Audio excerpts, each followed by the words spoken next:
podcast. I'm your host, Emma Thomas, and my guest today is Simona Stokes. Simona is a counselling psychologist and the founder of Menopause CBT Clinic, an independent psychology practice which aims to support the psychological well-being of women going through the perimenopause and menopause. Based on her extensive clinical experience in this area, Simona has developed EMBERS Menopause CBT Model, centred around the psychological principles supported by the best evidence-based research and interventions in the field of mental and emotional well-being. She holds professional registration and accreditation with several bodies, including the BPS, BABCP and BACP, and has been working in the mental health field for over 20 years. Welcome to the podcast, Simona. Thank you for having me, Emma. Great to be here. For anybody who's not already familiar with CBT, Cognitive Behavioural Therapy, can we maybe kick off by sort of explaining to anybody listening who's had no experience of this or hasn't read anything about it before, coming to it completely cold, what is it, and sort of in the simplest terms, how it works? Okay, so in the simplest words, CBT, Cognitive Behavioral Therapy, it's an evidence-based therapy. That means that it's got a lot of research and studies behind showing its effectiveness. Now, the basic premise of CBT is that our thoughts, our feelings, our bodily sensations, and our behaviors are all interlinked and they influence each other.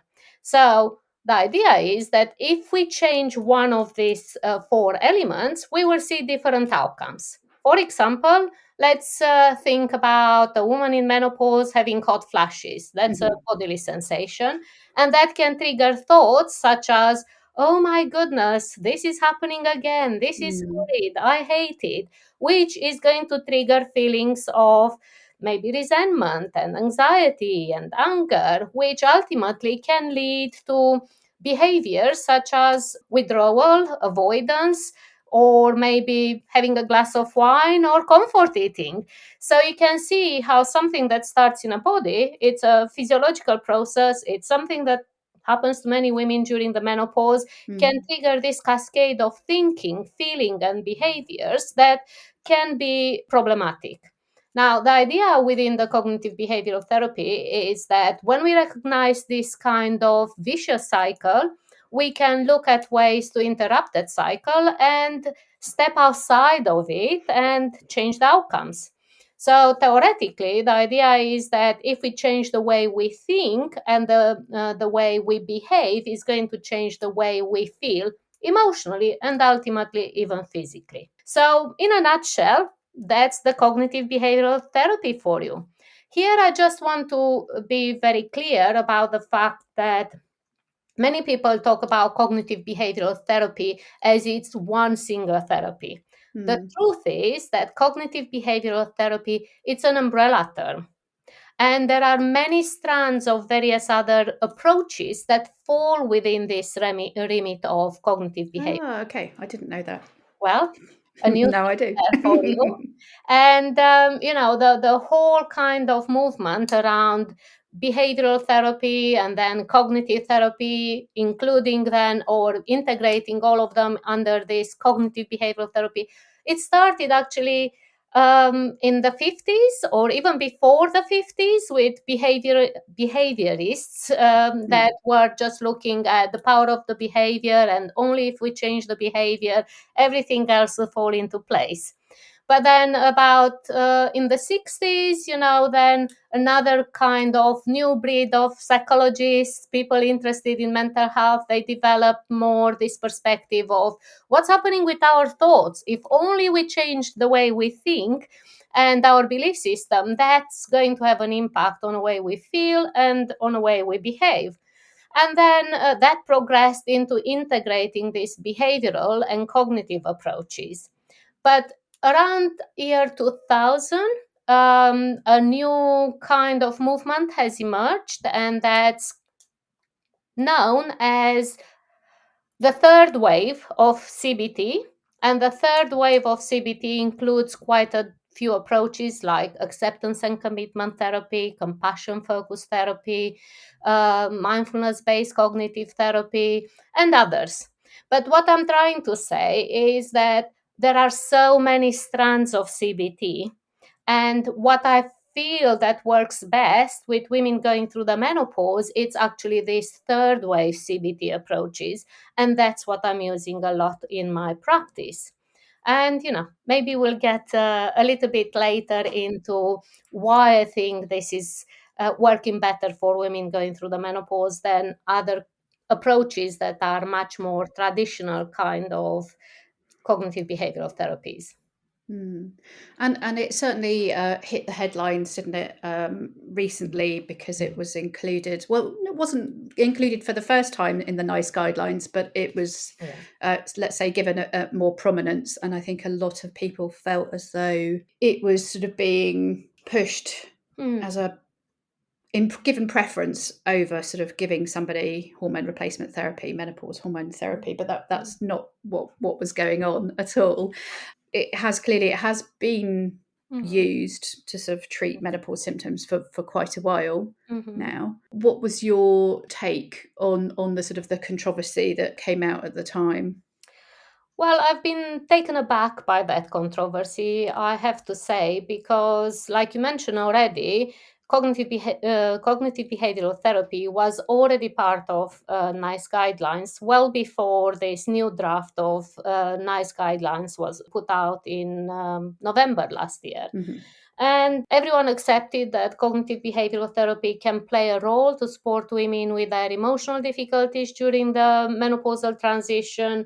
Was a method that was supported by NICE, was supported by Royal College of GPs, as well as Royal College of Gynecologists and Obstetricians. Sorry, I can't say the word. So, there are different medical professional bodies that were supporting the validity of CBT as an approach supporting women's mental health during the menopause. And then when the new draft came out in November, I just couldn't believe, the headlines in some of the newspapers and even what was happening on social media, because a lot of people felt that the way that NICE guidelines were phrased was putting CBT above HRT. Yeah. Now, at no point when I read that document, I felt that's the case. I felt that was the NICE guidelines was highlighting, the validity of CBT and maybe putting it on par with HRT, but not necessarily instead of HRT.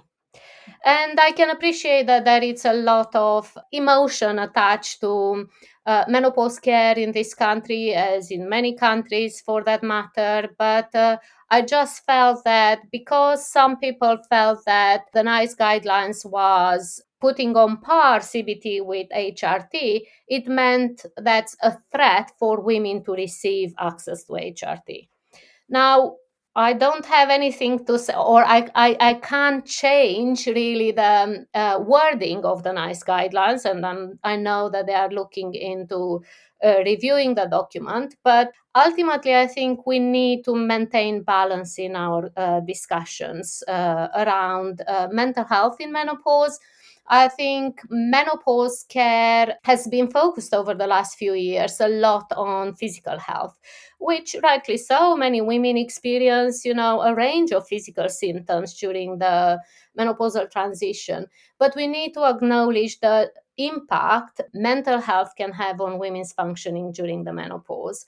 And like everything else, even in general population healthcare, mental health is always the Cinderella of care, of healthcare. And I think that we're doing a major disservice to women. And it's not fair to really trash the whole idea of mental health therapies or talking therapies for menopause, because I see so many women in my practice day in, day out, that in spite of the fact that they are on HRT, they are still struggling with a number of emotional difficulties and mental health difficulties. Now, aside of the anxiety and low mood or depression or mood swings that women can experience during the menopause, many women can experience issues around confidence, self-esteem, self-worth, identity. Now, no HRT and no medication is going to address those areas, and in at the end of the day, menopause is a psychological developmental stage in the same way like puberties or pregnancies I've just been or reading Lisa Mosconi's book, actually, which talks about those 3 Ps of yeah, puberty, pregnancy, perimenopause, and the sort of the yeah. brain kind of, our brains are remodeling themselves. Definitely, the brain are remodeling, but aside of the brain remodeling, it's a period where we go through a crisis in some respect, a personality crisis, where we are asking questions, where we are having to update who we are. And that kind of process of updating, who we are, our perspective of the world, of ourselves, of everyone else, everything else that we know, it's not going to happen with taking HRT or taking a pill for that matter. That's a process that some of us we will go through on our own with support from our friends, family, reading, which is perfectly fine. But some of us can greatly benefit from psychological support that offers this kind of space where we can safely explore various kind of hypotheses and where we can test out who we want to be, actually what are our priorities at this stage of life. And for that reason, I truly believe that therapy offers something that HRT cannot.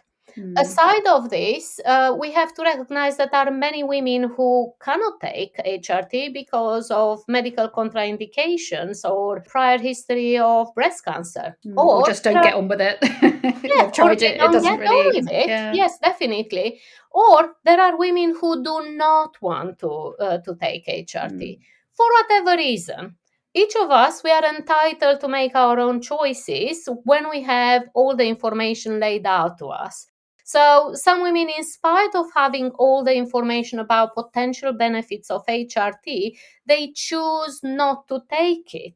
And we have to honor that. And we have to still give those women access to something else that can help them navigate the transition. It's another tool in the toolkit. Yes. Yeah. Yes, and talking therapy, it's another option. I'm not saying that's the single option. Obviously, there is all kind of physical therapies that can be used, yoga, Pilates, herbal remedies, or anything else that someone might want to try. But we need to keep those options on the table. And I think that just taking umbrage to any of them and trying to trash that particular approach and saying nothing really measures with HRT, it's wrong. Because definitely HRT is going to address the hormonal imbalance, but the hormonal imbalance is not the single thing that's happening in women's bodies and life at the stage of menopausal transition. We need a lot more nuance in that, which I'm hoping we can bring with in the podcast in the course of our Yeah. interview. And it's true that I think not enough, as you say, that a lot of focus has been around that. I know that there are some people who call it a sort of what's the word? I'm having brain fog now, but the sort of there's a sort of lack of hormones, and that this Yeah. is a huge problem, Hormone and this is deficiency hormone syndrome or something like deficiency. that called, yeah. So there's a lot of focus on that, but not, as you've very rightly said, about that sort of psychological transitioning through that process. Sort of how kind of messy that whole kind of identity questioning can be, especially, I guess, if you are, somebody that is also struggling with the sort of the low mood or the anxiety or the depression or that sort of whole loss of confidence, Yeah. low resilience. Yeah. But let's switch back, because you've talked briefly about hot flushes and how CBT can help. So can we explore that a little bit more? Because I think a lot of that sort of skepticism out there in the media was like, well, of course, CBT is not going to help somebody who's having 8 hot flushes a day.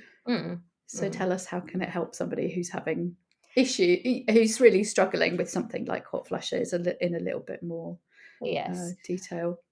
Well, it's it's interesting, and I can appreciate that many people think that what can psychology do for a physical issue? But the truth is that the way we think about our physical symptoms can amplify that particular symptom. And I'll give you another example that's a little bit unrelated with the menopause, but it's like, I'm sure every single one of us at some point has stubbed their toe. Yeah. So it's Yep. painful, I definitely it's got more clumsy in perimenopause as well, so I've definitely stubbed my toe more often in perimenopause than I did beforehand. okay. So you can see that when you do something like that, you would experience the pain. The pain is there. It's inevitable, yeah? Mm, You've done some injury to a part of your body. But then the suffering, it's the way you think about it. And that could be something like, I'm so clumsy, I'm so stupid, I always do this, I won't be able to do that now. I can't go out in my high heel shoes because I stubbed my toe, and it always happens to me. So can you see, like, that pain that you experience as a result of stubbing your toe, it's real. But the suffering is coming from the mental kind of process, the mm, language, the narrative you attach to that experience. The same happens with menopause, with any physical symptom during the menopause. It's just like, obviously, the hormonal changes are going to trigger, for some women, not all, I have to say, severe symptoms, or mm, symptoms on a scale. Yeah. But when we start adding this kind of story around the symptom itself, we are amplifying actually how the body is going to feel as a result of it. In the same way, like with my example with stubbing your toe. So, how psychological therapy and cognitive behavioral therapy it's helping. It's helping by looking at those kind of stories we tell ourselves and helping to change that narrative, because when we do that, we can just stay with a symptom that, yes, it's uncomfortable, it's something that we don't want, we don't necessarily relish, but we don't amplify through all this talking. And going back to the hot flashes, like you mentioned, just imagine you have a hot flash in a meeting, which can happen to millions of women as we speak. You might be in a high power meeting, all dressed up, trying to, mm. do your job, Giving a presentation giving a midway through presentation, your and slides. then whoosh, you get this hot flash.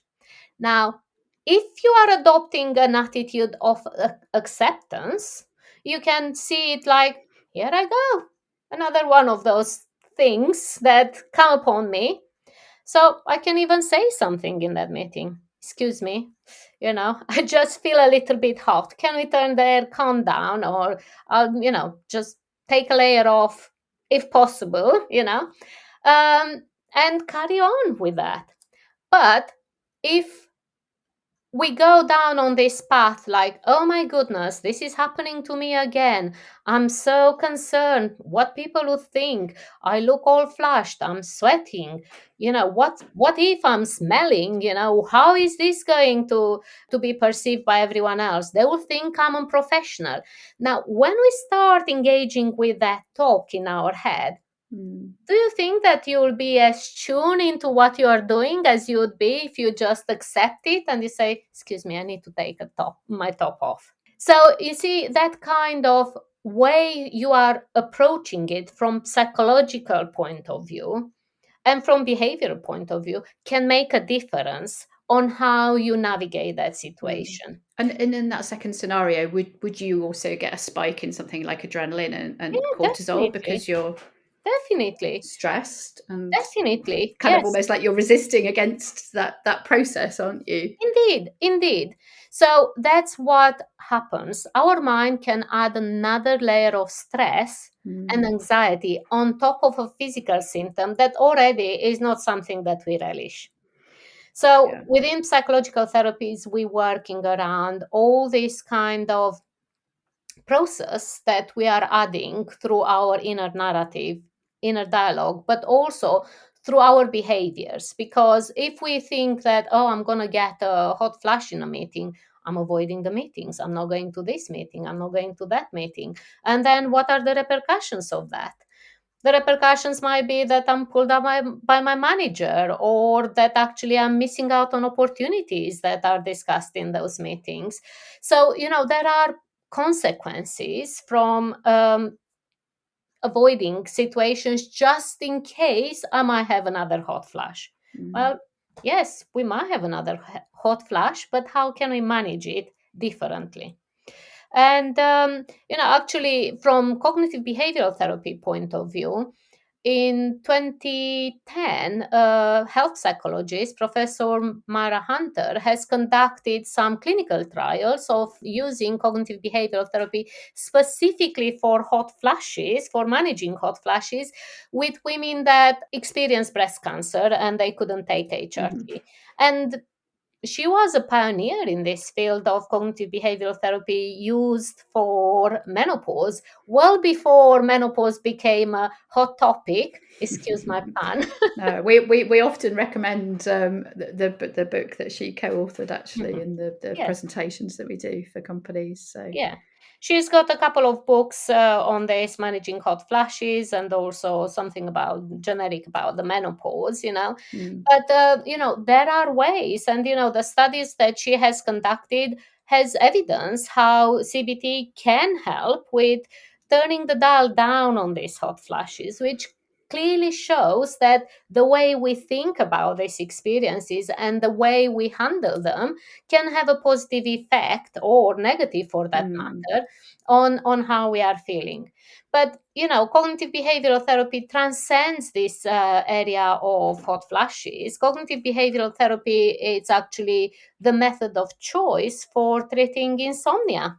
Aside of menopause, if you are looking at nice mm. guidelines for insomnia treatment for general population, actually cognitive behavioral therapy for insomnia, it's the primary treatment recommended above even the hmm medication. I know we did a deep dive on sleep with Dr. Zoe Shadell, and she talked a Mhm, lot about sort of CBTI and the fact that the mhm. sort of Sleepio app, I think, is one of Yeah, the ones that in yeah, some areas of the country at yeah, least you can get yeah. on the NHS. Anyone listening is struggling with sleep and tried lots of different things, that's Yes, a good yes. route to go down. And am I right in saying that the CBT is normally sort of a relatively sort of short, like a limited number of sessions? You wouldn't do it over the course of a year, for example. It would be sort of a few sessions, but I imagine there's nuance in there depending on what you're looking at. Well, definitely, there are different protocols for using cognitive behavioral therapy applied to different conditions. In average, even NICE guidelines recommend something like 12 to 16 sessions for Okay. general depression, anxiety, but averages are averages. Some people might have 3, 5 sessions because they might not get too much out of it and they drop Mm, out, or they might feel that they got enough, and some people might have 30 sessions, and the average it's already very different. So for that reason, I always start with this idea that we need to do a thorough assessment to understand where the woman is at, what other kind of issues are there from the past, if there are mental health difficulties before even menopause, because we know that a prior history of mental health problems increases vulnerability to develop mental health difficulties during the mm, menopause.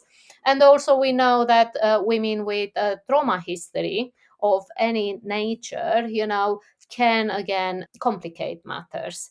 So, for that reason, what might work well in 10 sessions for one person without a prior mental health history, without any kind of trauma, with a life that's relatively stable, without too many stresses and challenges here and now, might not be the same with someone that comes with a different right. kind of Mm, history there. an So for environment. that reason, it's really important to work with a person in front of you, and not just generally draw broad conclusions that yes, everyone should have this, and anything more it's wrong, or anything less is not sufficient. Yeah, I think that was one of the other potential concerns, when the sort of the draft guidelines came out, was that, it's all very well putting this kind of Mm, giving this greater prominence, but if there's not the capacity there to help people within the NHS, then this is, mm. it's a bit meaningless, really, saying, yes, great, go get some CBT, but then you're like, yeah, but if I've got to wait a year to Yeah. speak to somebody, that's not much good. Yeah, yeah. I agree with you, Emma. And yes, this is a bit of a bugbear for me because I worked in NHS for many years. Till about 7 years ago, I actually manage a large county-wide psychological therapy service. And the reality is, going back to mental health being the Cinderella of Mm, health overall, is that the funding mental health receives is not equal with the funding other kind of health services are getting. Therefore, the demand is increasing, but the capacity of mental health services it's very limited. And especially with psychological therapies, you might have heard about this initiative that started in about 2008, from what I recollect, improving access to psychological therapies, which has been a wonderful initiative because it really opened the doors to more people to access psychological help uh, through NHS. However, I think psychological therapies now they are victims of their own success. More people know that this can be accessed theoretically via GPs, and then more people put their hand up, and they are coming out talking about their difficulties and expecting, rightly so, to see a therapist. But the reality is that there is not enough capacity, and therefore there are long waits, and people get unsatisfied because of the level of care that they can access. And yes, not everyone can afford private kind of support, or don't have private medical cover to access that kind of alternative system that's parallel with NHS. And more so, one of the real issues that I see there with psychological therapies via the NHS is that the cognitive behavioral therapy that's offered within NHS is not necessarily tailored to the needs of women going through the menopause. mm, And that's what I've been advocating now for a few years, that we need to deliver menopause informed cognitive behavioral therapy. And we have adapted cognitive behavioral therapy to different other conditions. We've spoken about CBTI, which is mm. cognitive behavioral therapy for insomnia, So what, because it's been, CBTM? yeah, because it's been recognized as, insomnia needed a specific way of working, applying these kind of principles of cognitive behavioral therapy. In the same way, we have trauma focused CBT, which again takes the tools of CBT, some of the tools, mix them into a certain recipe to work with trauma. Or for emotional regulation, again, we have like DBT, which is dialectical behavioral therapy.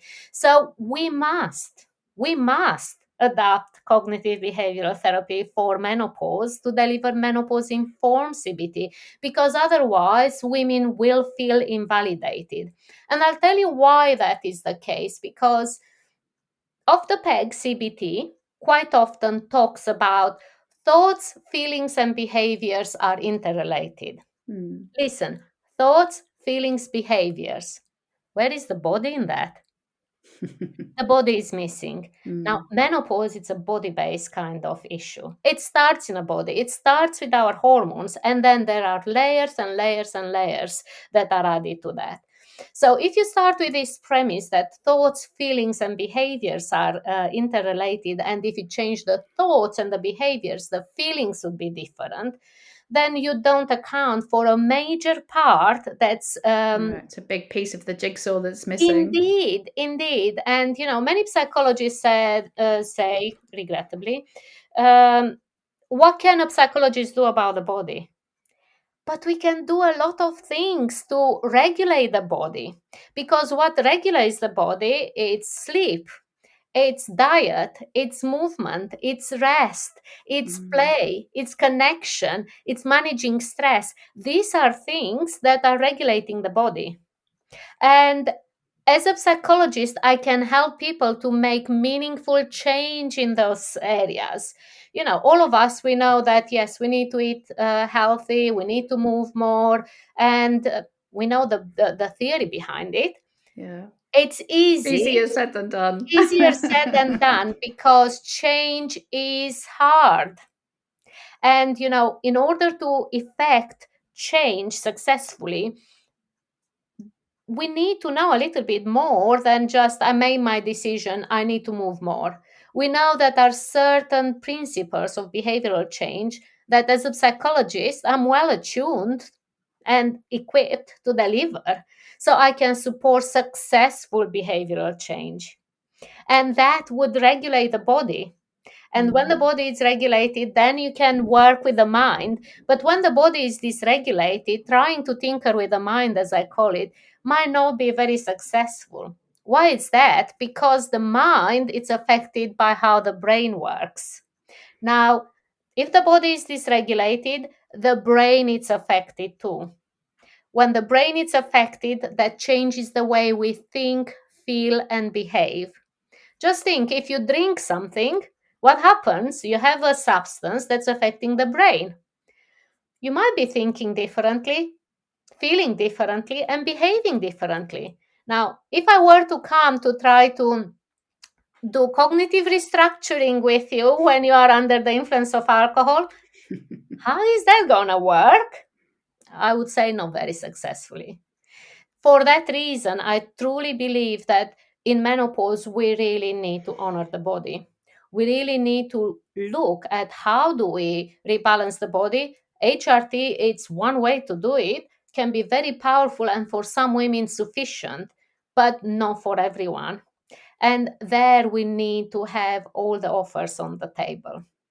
Mm. So, that's what I would say about cognitive behavioral therapy, that's like generic CBT forgets the body.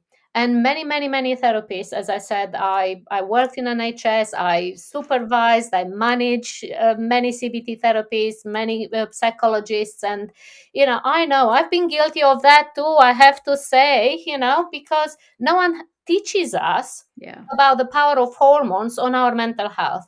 Everything I know, I've done through my own study over the past 5, 6 years, because I felt like I needed to really bring together information from different fields in order to work effectively with women going through the menopause. And, nowadays, I think slowly the message goes out there, the message is out there that psychological therapy services should upskill their clinicians in menopause informed CBT, but it's not that much in a form of training. And I Mm. had a few NHS trusts, looking to um, set up some training programs where I can deliver, my model of working with menopausal difficulties. We are still in negotiation, and, hopefully something will happen. But otherwise, there are a lot of clinicians out there that are trying to reinvent almost the wheel, trying to figure it out on their own, how to work successfully with menopausal emotional difficulties, because it's not quite the same with general depression and anxiety like they would work with the general public. Mm. And I guess potentially that's, in some ways, it's kind of harmful to the overall case for using CBT for menopause if people have had an experience that Yeah. hasn't been Success. inclusive and thoughtful in that way, that they might feel, oh, I tried that and it just, totally didn't work for me at all. And then, tell everyone that they know don't have CBT, but Yeah. it's not going to help you when actually, when it's considered and like you say, so you're training other Mhm. professionals to sort of, Yeah. to have that information and that Yeah. additional lens to Yeah. look through. Is there a way to find individuals that have been through some kind of training or that do offer sort of Mm. menopause informed CBT? Well, I was thinking about this. That would be very helpful to have like a directory Mm, for people that are more menopause aware. Now, I know that are many people that are calling themselves menopause psychologists, menopause coaches, menopause whatever, and I'm sure that everyone does very good job within their kind of ability. But I wonder how many are actually doing a comprehensive approach and through menopause informed CBT.